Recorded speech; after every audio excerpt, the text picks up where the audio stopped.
Que Final Fantasy XII foi marcante para sua época, isso é inegável, já que foi nomeado como o melhor jogo de PlayStation 2 e o melhor RPG por vários meios especializados, sendo que em 2021 a versão do Zodiac Age chegou no Nintendo Switch, trazendo esse JRPG marcante da sua época para o nosso portátil, permitindo você levar na mochila um jogo de longa duração. Mas a pergunta é, será se hoje em dia, com tantos outros JRPGs e até mesmo RPGs ocidentais, ainda tem espaço no seu Switch para jogar Final Fantasy XII?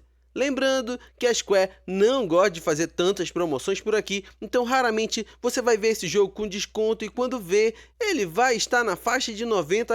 Um valor pode ser salgado se você lembrar que estamos falando de um jogo que tem 18 anos de lançamento. Isso se você estiver assistindo esse vídeo no ano que eu lancei, se não, pode ir adicionando anos nessa contagem. Então, quero te levar comigo num passeio rápido pelo que você vai encarar pela frente nessa jogatina no seu Switch, se decidir por esse jogo, que acredito que você pode até mesmo ter tido esse jogo no seu PS2, mas provavelmente você deixou esse jogo pelo caminho, pois naquela época eram 3 jogos por R$ 10, se é que você me entende, e nessa época jogos longos ficavam pelo caminho, mas aqui no Switch é diferente.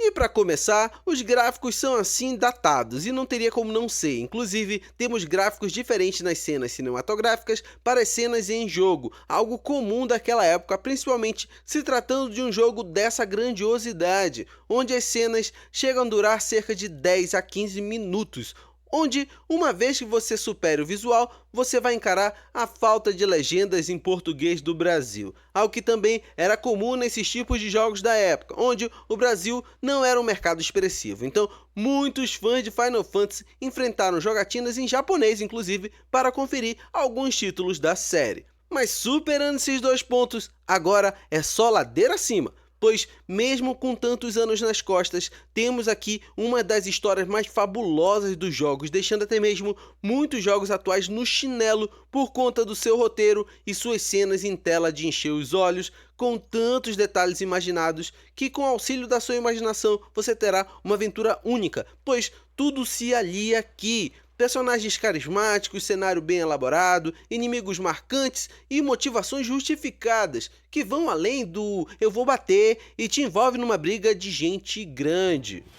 E como não falar do seu sistema de combate, que sim, não ficou datado, talvez hoje em dia seja até mais fácil de muitos jogadores compreenderem suas intenções, algo que na época fez muitos fãs de Final Fantasy torcerem o nariz. Hoje te faz ver como um combate por turnos dinâmicos pode funcionar num cenário em tempo real, com um sistema que chamaram de Gambits, que torna a IA customizável, algo que nem jogos atuais conseguem te oferecer, pois se você quer que um determinado personagem cure seus aliados quando estiverem com 50% de vida ou menos, basta deixar esse Gambit acima das outras atividades, como bater ou lançar magias ofensivas.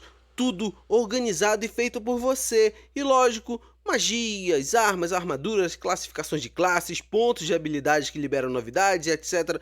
Tudo está aqui para você customizar e se divertir à vontade.